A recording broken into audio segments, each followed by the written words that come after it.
This video is going to be about taking down lights, what to do in January when that time comes around.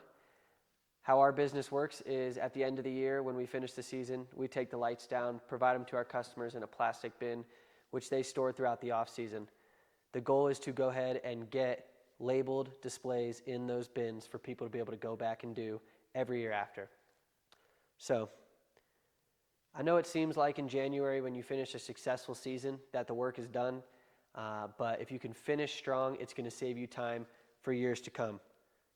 It's very important to understand that labeling these displays, every strand, every tree is going to make it possible to come back and do it next year quicker, faster, more efficiently. And that is the whole goal for you as the business owner. The whole goal for you as the business owner is to make it possible for other people to come do these jobs so you can scale, so you can do more, so you can up that ad spend. That's the goal. So what we're going to do is make it possible for our employees to pull up on these houses and get it done. It's going to be straightforward. They're going to know where the lights go. They're going to know what to do. We don't need to make these displays something that only you can do. We need to make them something that anybody can do. We can send out a crew to go do 10 jobs. You don't even hear from them. Bang. I know that it seems like in January, you don't really want to be doing this and you don't really want to be paying attention to what's going on. You just want to send some people out there, have them get taken down, or just go take them down super quick. But the small discipline of labeling these well is going to save you time throughout the years. 5 years down the line, it's going to look like big discipline, and it's also going to look like a business that can be scaled because you can go ahead and send anybody out to these jobs and they can read the labels and they can put it up.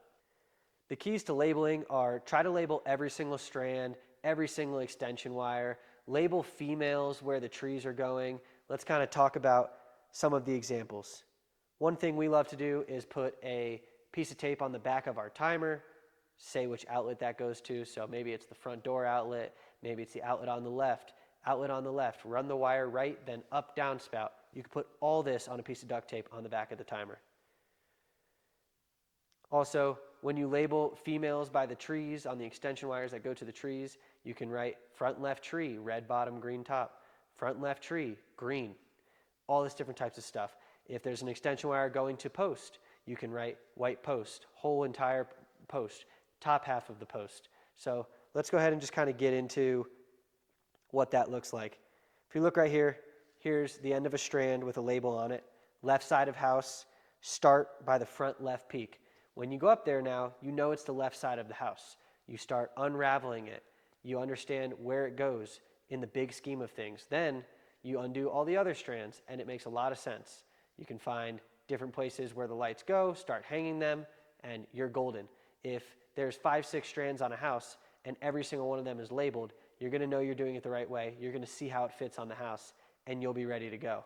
So it's very important to understand, there's different shingle clips on the house, there's gutter clips on the house. So as long as you know the main spot that this strand is, you're going to understand how to hang the lights and where the lights go.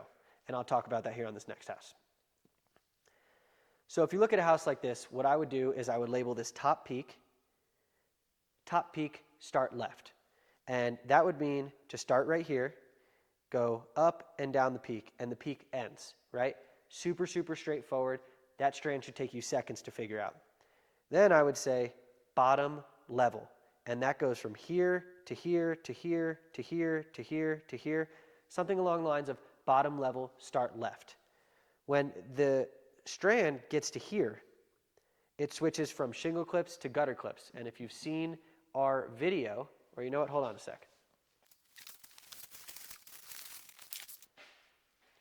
This is the difference between a shingle clip and a gutter clip.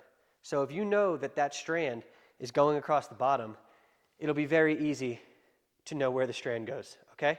Make sense? Then we can label the extension wires going to the trees. Something like tree on the right, red bottom, white top. Bang, that'll be right here on the ground. You can also label the male that's going up the downspout to the house. Go down to the tree on the right. You could label these, tree in the middle, across the sidewalk. Tree on the left, across the sidewalk. The extension wire is going to the post. Post, white, top half.